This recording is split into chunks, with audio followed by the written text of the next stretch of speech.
Hey y'all, today we're going to be doing this pretty jewel princess look. I'm going to be using the new rainbow cake from Tag called Warrior Princess.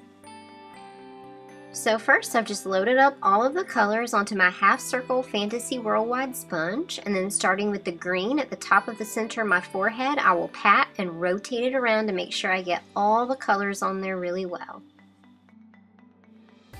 And I just gave it an extra spritz to make sure that I got that gold blended in there with the metallic burgundy. It's such a beautiful blend of colors.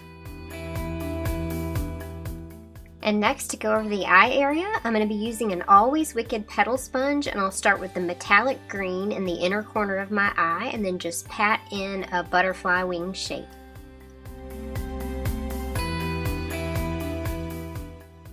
And next I'll add some Diamond Effects White line work. I'm using a number 3 Loew Cornell round brush, so I'll just pull a loop around and pull in a series of teardrops toward the outer corner of the eye, and do the same thing on the other side. So pull one loop around and then with a tip, and then a loop facing the opposite direction, and a series of teardrops coming into the inner corner of the eye.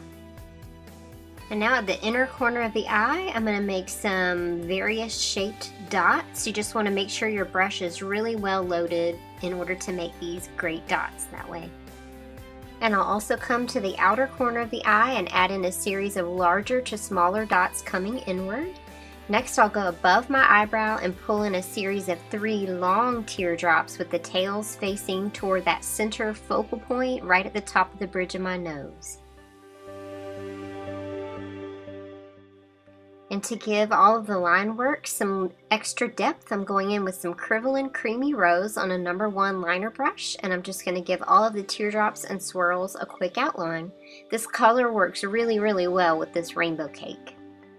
Tag Berry Wine would also be a very similar color to this Kryvaline Creamy Rose. So I'm just going to go in with some more of that Kryvaline Creamy Rose on my number 1 liner brush and just continue to outline everything and just try to make it symmetrical on both sides.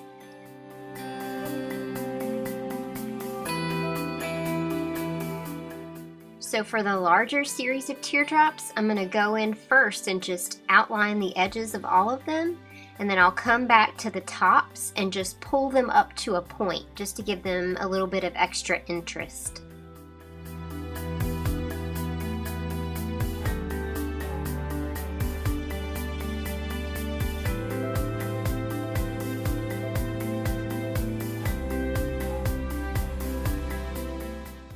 And I'll also go in and put some of that same color alternating between the white dots in the design.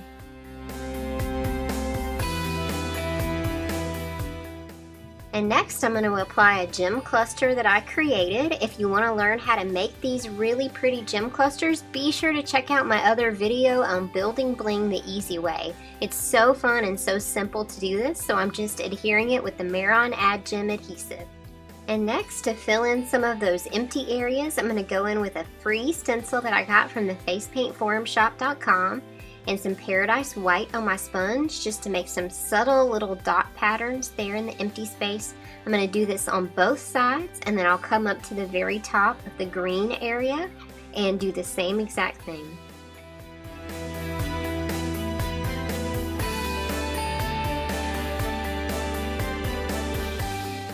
And this is totally super optional, but I always like to finish off my pretty mask designs with some black eyeshadow.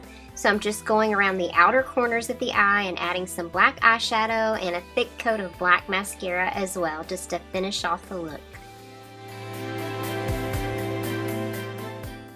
And then I'll use some of that pretty metallic burgundy from the Warrior Princess cake to fill in my lips. And then I'll use some of the metallic gold from the cake as well in the center of my lips, and then just press them together and it all blends together really beautifully. And that's it. That's the finished jewel princess look. I hope you guys like this. Thank you so much for watching. I'll see you next time.